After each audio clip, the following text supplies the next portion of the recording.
morning po, sir. Morning, Mr. Cruz. Morning po, Doc. Good morning po. Kumusta ang pakiramdam natin? Doc, medyo sumasakit po yung bato ko. Sumasakit ang bato. Okay, so... Nurse, Doc, anong gagawin mo?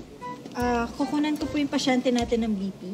Kukunan mo ng BP. Huwag mo kunan ng BP. Kunan mo ng video. Ha? Video?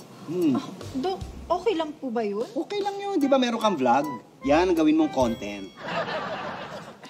Sure ka, Doc? Oo naman. Alam mo, ang dami nang gumagawa niya ng mga nurse at mga intern from medical profession gustong maging viral sensation. Kaya sige na, ako na magbi-BP, set up mo na yung camera mo, ha? Sige po, Doc. Okay, sige. Okay, relax ka lang, Mr. Cruz. Kami nang Opo, bahala Doc. sa'yo. Sige po. Okay. Nurse? Nurse? Doc? Ano ka ba? Ba't yan ka nagsiset up? Dito ka mag-set up para makunan mo kita dapat yung mukha niya. Halika dito, halika dito. Kita yung mukha. Oo, dapat kitang-kita yung mukha niya para makilala. Sandali lang, Doc. Di ba labag yun sa privacy ng pasyente? Naku, huwag mo na intindihin yung mga privacy. Yung mga nagba-viral, na mga nurse at intern, na mga nagba-vlog, wala naman pakialam sa privacy. Tsaka, paano ka magba-viral kung hindi ka sensational? Diba? Sige na, kunan mo. Ano maayos? Okay, sige. Doc, Yes? parang hindi ako makahinga ho. Ha? Hindi ako ba... Hindi makahinga. Nurse, alam mo na. Tutukan mo. Kunan mo habang sini-CPR ko. Ha? Doc, sandali lang.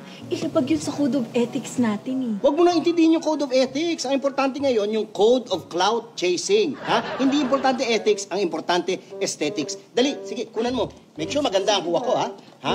Ay, ito, Doc. Sige. Angle mo to. O, wag ako. Kunan mo yung pasyente. Sige po. Sige. Ay, Doc, sandali lang. I-point 5 ko lang. Zoom out ko lang. Malaki kasi yung mukha. Eh. Ayan, sige, para Ayan. kumasya. Ayan, kitang-kita na po kayo. Ayan, okay. Doc, smile! Kita ka, ha? Ang ganda nga nitong content. Doc! Oy!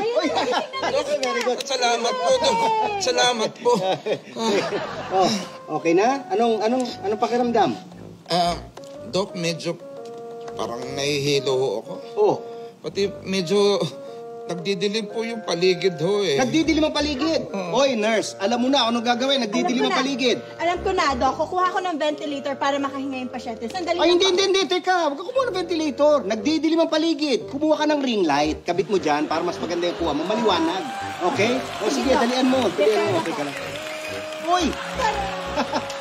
Andiyan dyan pala kayo, mga kababol. Uy, ano to ha? Tandaan nyo to, invento lang to ng mga bubblegang writers namin. Wala namang ganitong intern o kaya nurse sa totoong buhay, di ba? Pero kung meron lang na alam nating imposible, itag nyo na kami sa mga comments ninyo at dalhin sa pinakamalayong ospital.